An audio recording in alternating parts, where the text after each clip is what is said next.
Hey everyone, this is Mark Schaefer. Welcome to another amazing episode. Wait a minute. Mark, Sorry, wait Sandy. a second. This is my show This is now. your show now. Some habits die hard. This has been in my blood for 13 years. And I'm so delighted that you're doing so great with the show. And thanks for having me back. This is so much fun. We are so excited to have you, Mark. And if you are listening, welcome to the AI Marketing Companion. My name is Sandy Carter. I am the host, as opposed to Mark, who started out just a little bit ahead of me. And we're going to have a great discussion today. But first, I have to say a huge thank you to SEMrush, who I personally use in my company, especially for GEO. I use it for SEO too, but I now use it for GEO, which is about being found on all of these new LLMs, and as well Brevo. I use Brevo for my marketing personally for the podcast. So all 20,000 folks who signed up to get my newsletter, and for my company. I love what they do just around helping you market and keep in contact. So both of those companies, check them out, SEMrush and Brevo. And in the LinkedIn post, I will put links to both of them as well. Okay, Mark, back to the scheduled program. I'm betting everybody knows you, but why don't you just give us a little intro if you don't mind? Well, I do a lot, but I think at the heart of everything I do, I'm a teacher. I'm just at a great point in my life where I can send the elevator back down and teach people, help people, mentor people. That might be through speaking. It could be through my books. It could be through teaching at Rutgers University or through my Uprising Marketing Retreat, which you attended a few years ago, which Mhm. is It was it's awesome. kind of like marketing Christmas for me. Well, it was for me too. I mean, I had hoped to go for so long, and then I finally went, and now I know what the magic's all about. Yeah, it's hard to describe unless you go. So, but that was just wonderful having you there. And we have it just once a year and in the spring, and that retreat's called the Uprising. So those are some of the things I do. That's awesome. And I also love all the stuff you do around personal branding. I know you're going to come back on one more show and help us with personal branding too. I also, 100%. I mean, and I I'm also know, very and you have a personal branding workshop coming up, right? yeah, I have one coming up in August. There's a few slots left on that and I'm very passionate about that. And it kind of really goes into the topic we're going to be covering today because I mean I feel strongly that in this competitive world and AI is taking so much of the content footprint these days that your personal brand is really the last leverage you've got. And I when I talk to students, I just beg them they've got to be working on their personal brand. But on to other topics. Okay. Well, most recently you wrote this amazing, I call it the little book.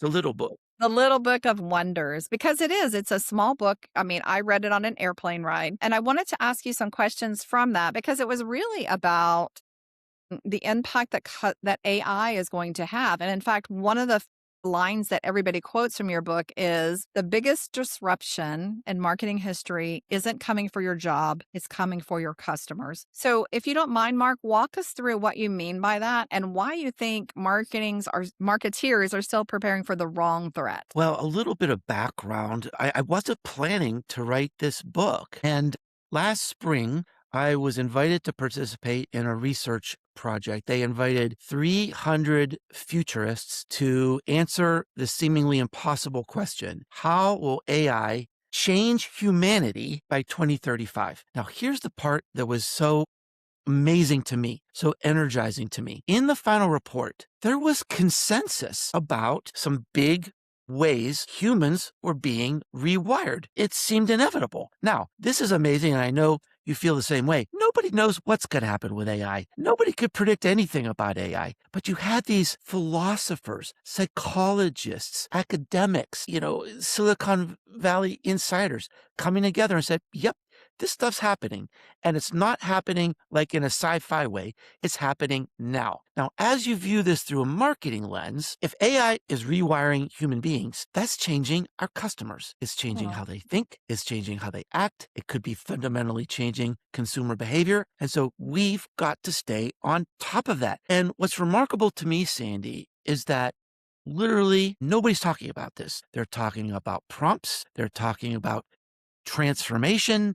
They're talking about workflows. They're talking about agentic commerce, but nobody's talking about how AI is changing the psychology of our customers. And our employees, and also, by the way, our families. And there's no going back. I just had an interesting discussion on this from someone who's into agentic AI. And I love this example that he gave of how we're being rewired. He said, when you used to go and look for, like, let's say you're going to a college graduation in Texas, you used to go and look for, okay, show me dresses. You'd go to Nordstrom's, you'd shop for a dress. But now what people do, they've been rewired to go to Chat GPT and they're like, hey, I'm going to Texas in the middle of the summer. It's hot. I need a graduation dress. And so that little question changes so much about the way that companies respond, right? Now in their descriptions of products, they have to have good for heat, or how the dress could be used versus just the dress is made of silk or it's pink or whatever. I thought it was really fascinating to see how many people were now shopping this way, Mhm. not in the old way. And it hasn't even been that long, Mark, for sure. Yeah, I saw research just this week, Sandy, that we are getting access to less than a third of the search queries on Google. And a lot of people think, "Oh, Google, well, that's AI too, right?" I mean, their AI answers, their search bot, their knowledge boxes, and so forth. So, I mean, yeah, more and more of this is being moving over to the AI functionality. Yeah, it's quite interesting. Now, in your book, one of the most counterintuitive ideas is the Betty Crocker lesson Yeah. that people need to feel useful, not just comfortable. And we've spent, what, 2 decades stripping out, the friction. So why do you argue that making customers feel capable now matters more than making things easy? Well, the Betty Crocker example is a famous marketing case study where Betty Crocker, I think it was in the 50s or maybe early 60s, they introduced a new cake mix where all you had to do was add water, and it was a complete bomb. Betty Crocker couldn't understand it, so they hired marketing help, and they determined that homemakers didn't feel like they were actually making anything. They had lost their human agency. They were being de-skilled. They felt like they weren't really baking. So he made a recommendation. He said, look, change the recipe so you have to add an egg. And just adding an egg made it a big hit. Now, this is really important because AI, if it isn't doing it already, it can threaten human agency. So I'll give you my moment. About 3 weeks before ChatGPT was introduced, I had just finished writing my book, Belonging to the Brand. I spent 2 years writing this book. And when I'm finished writing a book, I am totally exhausted, mentally, physically. I mean, I'm usually sick from the effort. So ChatGPT comes out. First thing I do is, well, let's see how smart you are. Write me this thesis, write me an essay, da da da da da, that could go into this book about brand communities. Write it in the voice of author Mark Schaefer, and in 3 seconds, it did it, and it was good, and it could have gone in my book. And I just was like stunned. Like, that suffering is part of my journey. That suffering is like it's like what I do to help people in the world.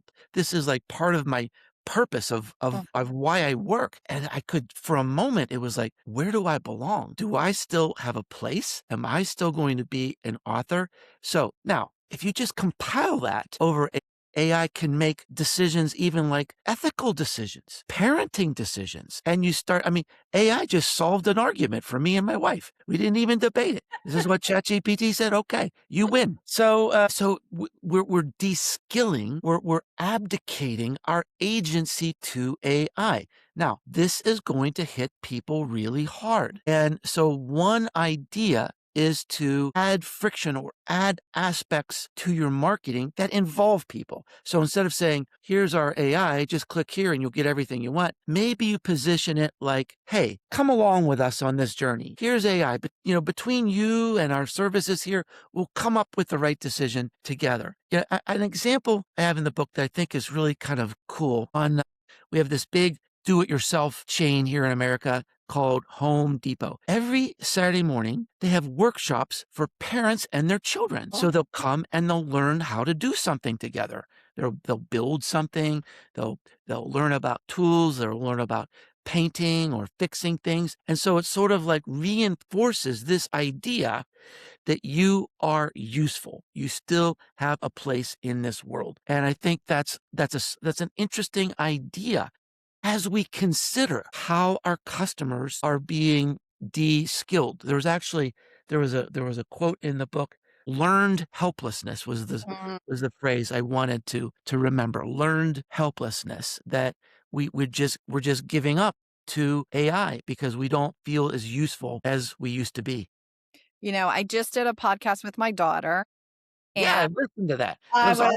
it was interesting because we were just chatting about, what do you see? What do you think people of your age, what are they struggling with? And this was one of the things that she really brought out is that, Mom, my generation is delegating their thinking Yes. to Chat GPT. And in fact, she gave an example. She said the other day, three or four of her girlfriends got together, and she asked one of the girls there, "Hey, what do you think about this?" And what the girl did? She didn't answer. She went into Chat GPT and said, "What do you think I think about this?" And then repeated it. And so one of the Oh things, my gosh, that is wow.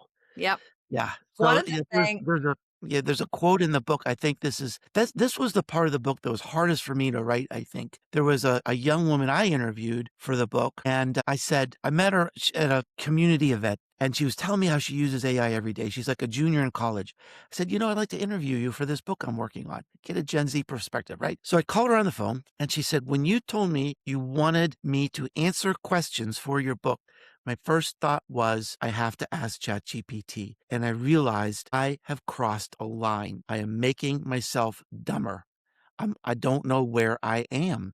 And she said, it's not just me, it's everybody I know. And I mean, that's just really hard to hear. and to your point about the Betty Crocker lesson, Yeah. one of the things, my daughter's going to write a book with me about, what young people should do now about AI.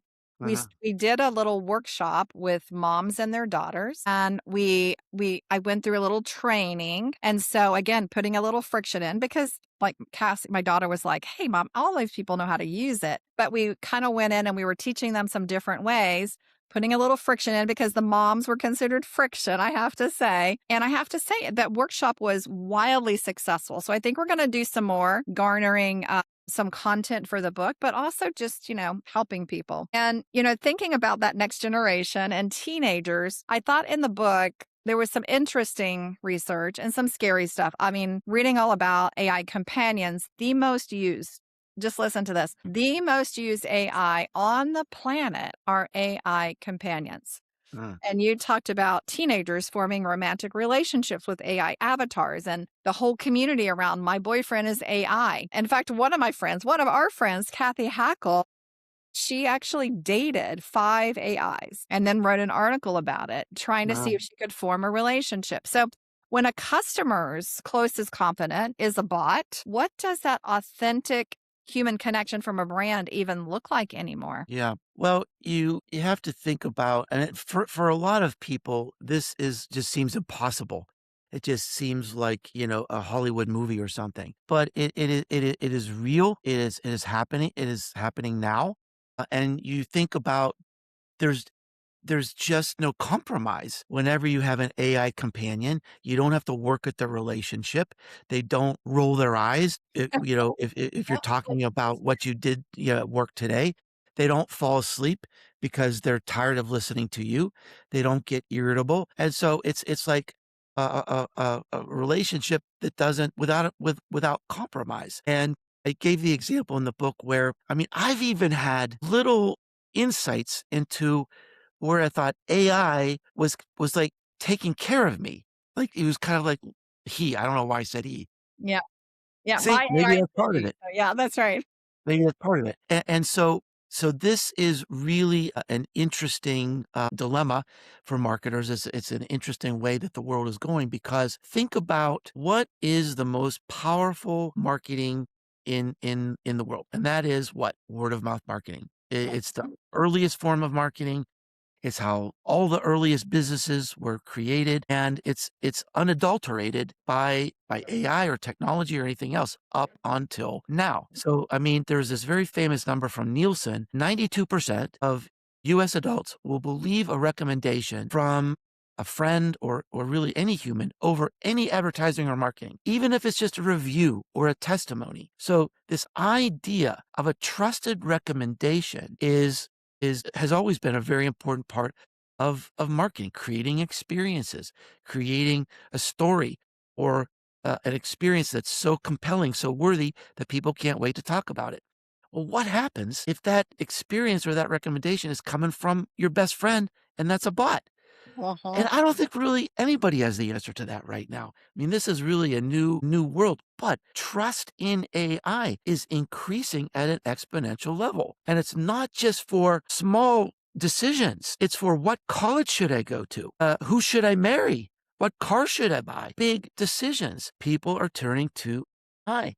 Uh, I think I saw some new Harvard study that the number one use of AI queries right now is for therapy because people trust what's coming out of AI. Yeah, it is really interesting, and the one that really got me, Mark, was healthcare. Yeah, So the study coming out of Stanford showed that humans alone were trusted 70% of the time. Humans plus AI were trusted like 80% of the time. AI by itself was trusted 85 to 90% of the time. yeah, And I yeah, have to tell you, I actually just went through a medical situation yeah. and I could not have done without, that physical therapy who said, "Sandy, you can do it. You can make it." uh, So it is a little interesting to me to see yeah, how many people say, "Oh, I'd prefer my doctor to be an AI," or the yeah. recent study, "I prefer AI to be my boss," because AI is not going to be play favorites. It's not going to be political. So I want an AI for a boss. It's interesting how many people are coming out with those statements right now. I don't know if it was the same Stanford study, but it was in the same time frame where they showed that there was this trust in AI, but it also showed that they salted in answers that were completely wrong. And it was like 76% of the people trusted even the wrong answers without questioning it. So that kind of gets back to that idea of agency. Kind of gets back to this idea of discernment, this idea of de-skilling, of cognitive offloading, which we're putting more and more pressure on AI to think for us and make decisions for us. Yeah, it's really true. But you know what, Mark? I really chuckled in your book where you said, "We're all in the diaper business. I don't want to be back in the diaper business." Well, except for grandkids. You've got two. Well, you got I've one. got And, I've got a grandchild, I do.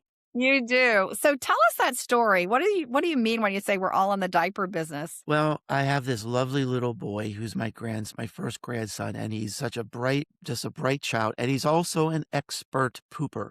So good. And he goes through a lot of diapers. Now, if you're in the diaper business, he is your customer. He is the user of the diapers. I almost said the end user, but he's the user of the diapers.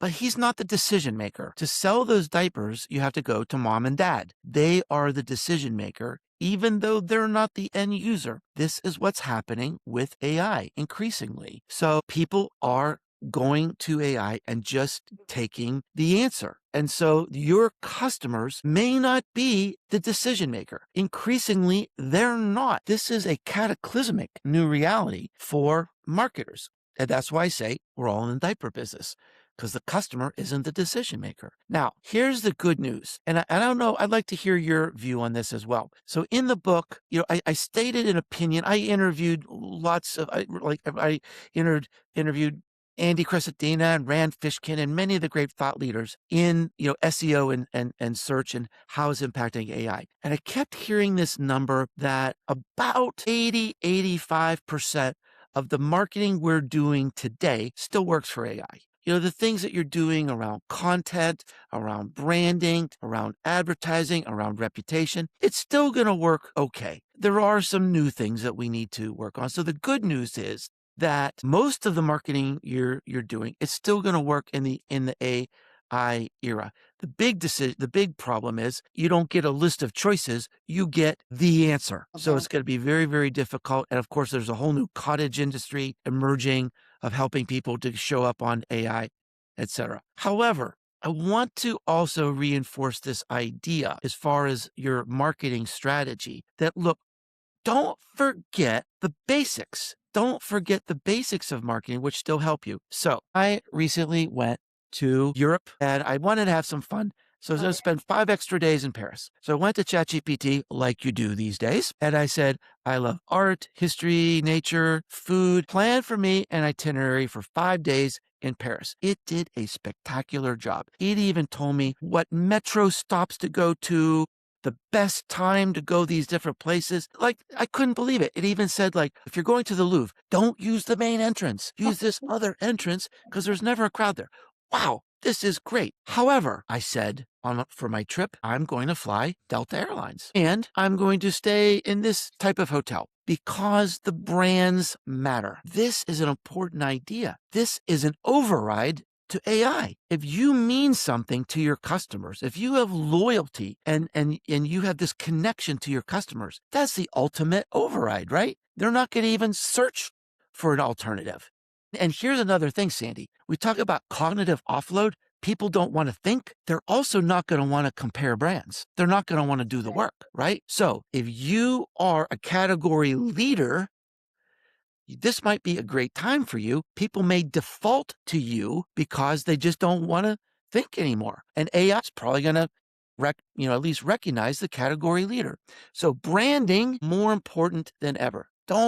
Let's not get so intoxicated with the SEO tips and tricks that we forget marketing basics. We also talked about word of mouth. Okay, a friend of mine says, I see you're going to Paris and I know you have to eat gluten-free. Let me tell you about this bakery in Paris. It's the best gluten-free bakery I've ever been to. So of course, I not only went once, I went twice because she's right. It was the best I ever went to. Now, this bakery doesn't have the marketing firepower to be an AI recommendation, but this is word of mouth marketing. They are creating a product and a brand so great, so worthy, so interesting. She can't wait to talk about it. That still works. That's another override for AI. So every marketing leader out there is being deluged with all the tips and tricks to be number one in AI, and that's going to be really hard. It's probably going to be really expensive. Don't overlook some of the good old marketing stuff like branding, word of mouth,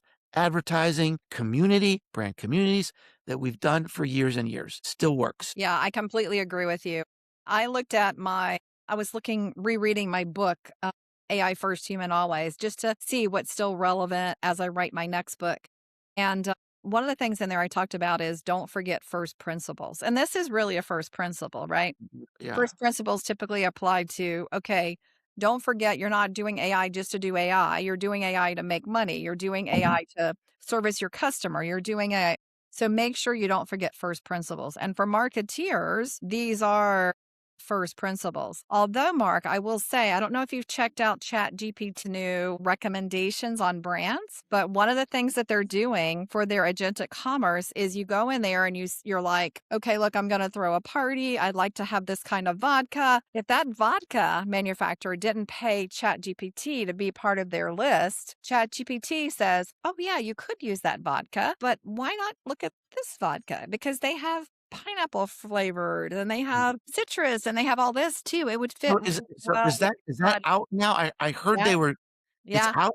It's Okay. out Wow. now. Yeah. And they're making a lot of money on it. And I went out there yesterday and I checked all the brands. Folks like Da Vinci and others now are building website pages for those brands to show up on ChatGPT. So essentially, you know how you normally go out and search for something and then Chat shows you what it wants. For those brands who are paying, now they can actually push their own page, their own branded page. So it's quite interesting. I'm wondering if this is going to change the dynamics. Now, that this is for OpenAI. Anthropic is not doing this. I haven't seen Google do this either, but this is for OpenAI. So that Yeah. also tells you kind of the direction that they're going for versus, Anthropic too. I do have one more Right. question though. I do Right. want to get Right. to because I know Yes. we're going to run out of Sure. time. I mean, we always talk and everything goes by super fast. But in the book, you describe this AI decision stack Yeah. where algorithms are choosing before the human even knows what they're deciding. I think this fits in really well with what we're talking about. And you point to, AI referral conversion that are far Mhm. above traditional search, which is Yeah. true from every report that I've seen. So if Mm. brands now have to earn trust from a machine and not just the person, kind of opposite of what we were talking about, how does that rewire everything we thought and knew about influence? Yeah, I am thinking a lot about that. I really am thinking a lot about that. And the reason is, I mean, I think you and I are kind of the same heart and mind about this. I mean, one of the phrases I'm maybe known for is the most human company wins. It was the subtitle of one of my books. And I emphasize in this new book that the most human company may not necessarily be just humans. I Oh, think it can be blended in the right way. And we're seeing a lot of backlash when businesses aren't transparent about that. But what gets me thinking about the real impact on influence is number one, we already talked about these bots who are not just trusted, they are beloved. I've got a friend, I mean, I respect very, very much. I mean, she is just one of the top marketers I know, and she has built a bot that is more or less her CEO coach and goes to this intimate friend of hers for almost every significant decision. I was at a conference last week and I heard this guy gave this talk. And what happened, Sandy, is he had worked for years and years and years creating content. And like after 5 years, he was really getting nowhere and he was ready to quit. And then he got lucky and he had a viral video. And his followers on Facebook went from 5,000 to 34,000 in 24 hours. wow. Now, Wow. once that happened, the algorithm treated him differently. All of a sudden, just one video and this huge expansion in his audience, and he has advantages. He has a footprint that maybe some of us don't have. Okay. Now, long story short, he has continued to optimize. And he's basically just playing this numbers game, realizing that all he has to do is grow the numbers. Even if this content is bad, even if his content is like stirring up trouble, he just needs to grow the numbers and then he can monetize through affiliate links. Everything he does is fake. His scripts are AI. Oh, wow. His production is AI. It's an AI avatar. It's not even him. There's nothing original. He basically looks at what is the meme of today. Do that meme, create this content. He's posting 5, 6 times a day, all automated. The engagement is automated. And here is the most disturbing thing that he said was that the way he's growing his numbers is by trolling the trolls. Like he's actively encouraging trolls to come in and like hate on him. He said Facebook doesn't care. Facebook doesn't. So he's like even optimizing the polarization and hate, and he's making a ton of money. Now, is that influence? I don't know. Do we say this is like we're back in the black hat SEO days, or do we say here's a young guy that didn't have much going on for him? And he found a way to work the algorithm to feed his family. Do we cheer or do we say, nope, this is kind of icky? I mean, I know where I come down, but it's also a reality. It's power and influence.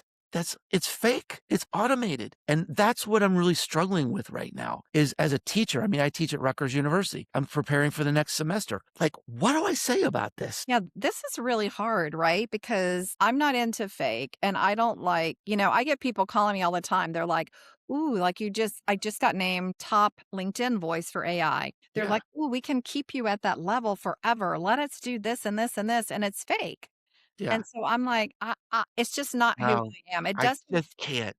doesn't fit my brand. I just can't. So Yeah. I'm not gonna do it. But yeah, what does that mean for people who are doing it? A friend of mine created a digital twin. It's an avatar. It's really good avatar, and Yeah. she's using it. She's using it to test it. But she said to me yesterday, "I'm making more money from my digital twin than I am from me."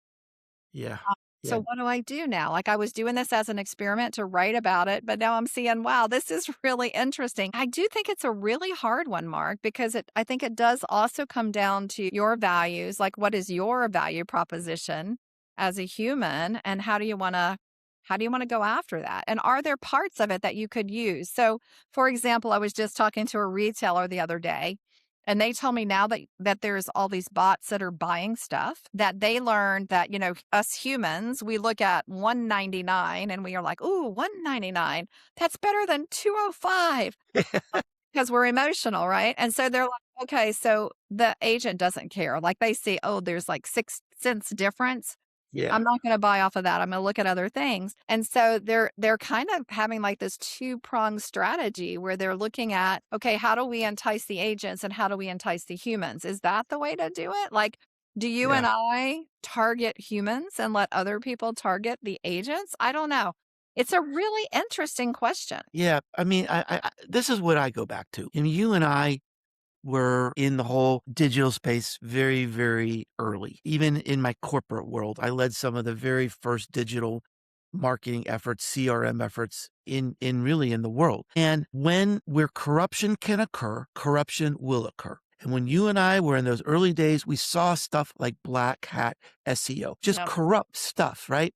And speaking for myself, I knew a lot of people, I had a lot of friends that were doing this stuff. And I made a decision that I'm going to stay in my lane. I'm going to be values driven. I'm going to be human oriented. I made the bet that long term, this black hat stuff, SEO wouldn't, Google wouldn't go for that stuff. These people it just couldn't survive. And that if I just remained an ethical person, a values driven person, dedicated to doing the right thing, dedicated to really trying to teach people and help people, that I would be elevated eventually. And I think that's kind of where I am now, is that, if I had a chance to interview this young guy, I mean, the first question I'd ask him might be, how do you live with yourself? Can you go home and tell your children you're Yeah. proud of what you're doing? And that interesting little side note, I know we're running out of time now, but this would be a nice way to Yep. kind of put a ribbon on it.